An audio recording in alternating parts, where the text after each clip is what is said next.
Salut, c'est Tonia de chez Aube. Me revoilà avec un nouveau tutoriel et celui-ci, je crois que vous allez l'adorer. Je vous présente les cires de protection et à quel point c'est facile de les utiliser pour justement vos projets avec la Chalk Paint Annie Sloan.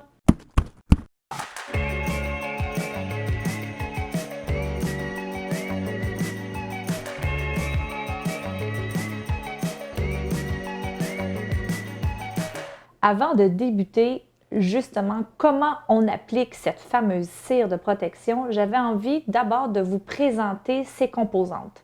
La cire Annie Sloan est une base de carnauba qui est une plante naturelle. Elle durcit à l'état pur et elle pénètre dans la peinture qui est poreuse. Et c'est ce qui fait la durabilité et le fait aussi que c'est facile à nettoyer. Les deux font qu'un ensemble.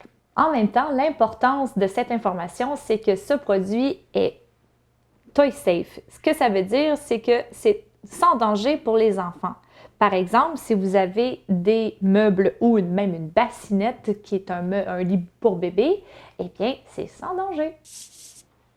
Donc, mes outils de prédilection, ce sont les pinceaux Annie Sloan. Donc, ceux-ci sont neufs, bien sûr, et ils sont magnifiques. Ce sont des poils naturels qui se gorgent très bien de la cire et on fait de grandes surfaces à la fois.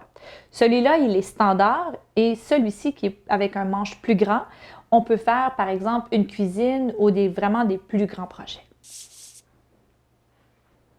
Annie Sloan a créé 4 teintes de cire de protection.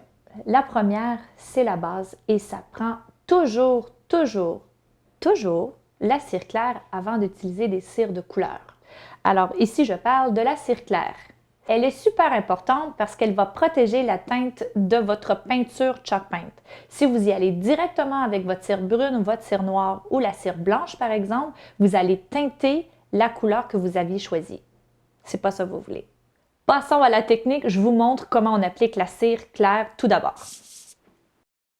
J'aime beaucoup utiliser un petit extra d'essence minérale. Vraiment pas beaucoup, parce qu'il y en a déjà dans ma cire claire. Et en fait, c'est que je veux la ramollir encore plus pour faciliter l'application. Ce n'est pas une obligation, mais ça aide beaucoup si vous avez la chance de vous munir de l'essence minérale. Dans mon cas, j'ai un méga pot, c'est normal, on en fait beaucoup. Fait que ça, c'est pour une 50aine de projets. Habituellement, ce que nous recommandons, c'est le format ici moyen où vous pouvez en fait en faire 10-12 projets. Alors, c'est quand même une cire qui est molle, déjà mélangée avec une essence minérale. L'essence minérale est comme un solvant, c'est que moi, j'en rajoute, par exemple, pour une bonne cuillère comme ça, je vais en rajouter une de plus dedans. Je veux simplement vous dire ici que ça, c'est ma technique à moi que j'ai développée avec les années. Alors, ce n'est pas nécessairement ce que Annie Sloan fait d'emblée ou une autre stockiste et ils ont chacun leur façon de faire et c'est correct aussi. Donc, moi, je vous montre la mienne. Maintenant, je me fais plaisir, je prends un nouveau pinceau juste pour faire le tuto avec vous. De grâce, n'en mettez pas trop sur votre pinceau. C'est là souvent la première erreur lorsqu'on applique la cire pour la première fois de sa vie. On en met trop. C'est ainsi que là, dans le fond, moi, j'aime beaucoup travailler avec mon assiette, de frotter mes poils dans mon assiette et d'enlever l'excédent. C'est un peu comme, j'explique quand on est en atelier avec moi, quand on se met du gel dans les cheveux, on va l'allonger dans nos cheveux. On ne va pas avoir un gros moton de gel dans ses cheveux. Donc, c'est un peu la même chose que j'explique pour mettre la cire sur le pinceau. C'est qu'il y en a vraiment partout, mais on ne le voit pas à l'œil nu. Et c'est avec ça que je vais débuter. Alors, je vais utiliser ma cire dans une petite section. Donc, par exemple, ici, j'ai un échantillon. Je vais le couper de moitié. Je vais l'appliquer. Et là, hey! On m'appelle souvent « Oh, mon pinceau perd ses poils ». C'est tout à fait normal. C'est ma première utilisation. Donc, c'est normal qu'il perd un peu de poils au début. Tout se résorbe avec les 2-3 utilisations. Alors, ce que je fais, c'est que je l'applique dans tous les sens et je m'arrête. Comme ça. Voilà. Je prends un chiffon On appelle ça les Scott Shop Blue. En fait, c'est une marque. C'est un chiffon qui ne fait pas de charpie. C'est ce que j'aime beaucoup de ce produit-là et ça l'absorbe l'excédent et ça frotte aussi en même temps sans coller des petits morceaux sur sa surface afin de faire pénétrer ce qui a besoin d'être pénétré dans la peinture.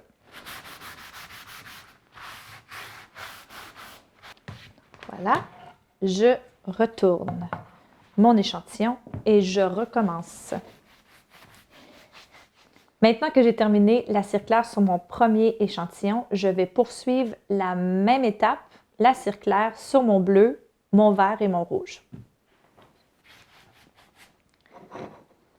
Comme je vous expliquais tout à l'heure, plus souvent qu'autrement, lorsqu'on applique la cire pour la première fois de sa vie, on en met trop. Alors le résultat que ça donne lorsqu'on met trop de cire, c'est que ça fait un effet blanchâtre et on a comme une reluisance très intense.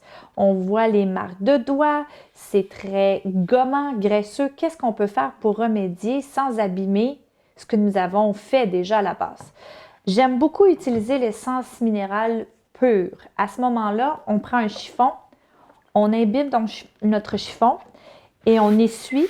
C'est ce qui fait en sorte qu'on enlève complètement la couche de cire que nous avons appliquée sans abîmer la peinture qu'on a aussi appliquée finalement.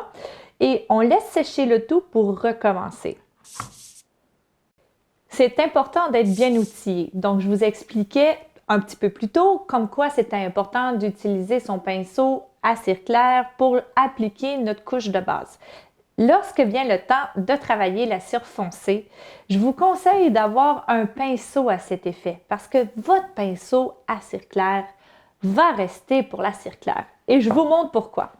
Voici les miens. Ils deviennent teintés. Et par exemple, vous désirez par la suite faire un autre projet, vous avez besoin de la cire claire sur du blanc. Est-ce que vous pensez que votre cire va rester claire sur votre blanc? Il reste teinté. Alors, c'est important d'avoir un pinceau. Si vous ne voulez pas vous investir, encore une fois, avec un pinceau haut de gamme à Nislon, nous avons en entrée de gamme un petit pinceau pour les cires brunes, blanches ou noires. Maintenant que j'ai ma cire claire faite sur mes 4 échantillons, on va commencer à utiliser une cire. Voilà, j'ai la noire. La noire, je vais l'utiliser avec mon Furl, qui est le petit vert que j'aime bien ici. Super vibrant de la nouvelle couleur collection Charleston.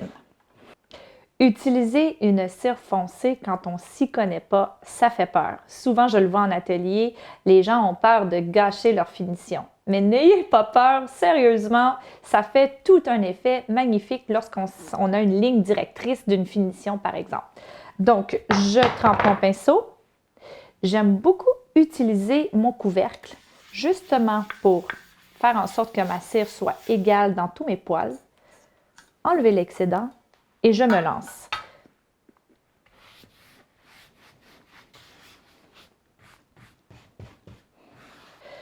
Maintenant que la cire noire, elle est appliquée, je polis et j'enlève l'excédent avec un chiffon. Regardez ça. On ne voit pratiquement plus la cire foncée. Comme par magie. Avec la cire noire, on est allé chercher un look un peu plus industriel, quelque chose de sale, de vieilli, comme dans un garage. Maintenant, on va aller travailler la cire brune qui va donner un look plus rustique, antique, farmhouse. Let's go, on y va avec la couleur crème.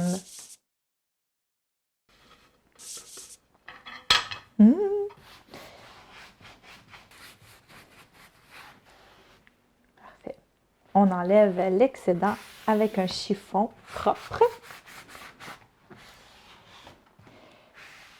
Les techniques avec les cires foncées, c'est quelque chose qui est très intuitif.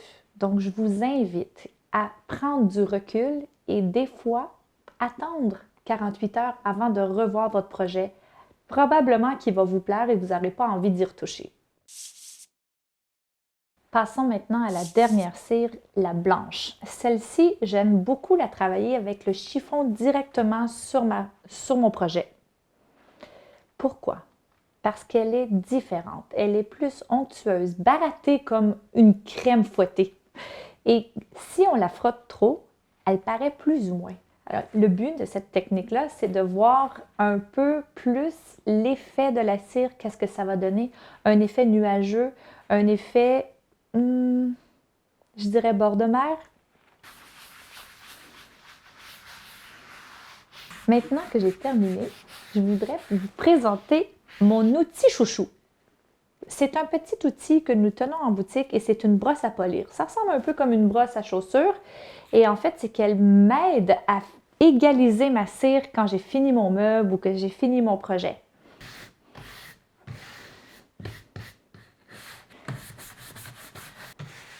Pour terminer, je vais vous inviter à respecter le temps de séchage. Entre-temps, la cire, quand elle durcit et que l'essence minérale dans la cire s'évapore, vous allez voir un effet chamoiré, reluisant versus mat. Et ça, c'est tout à fait normal.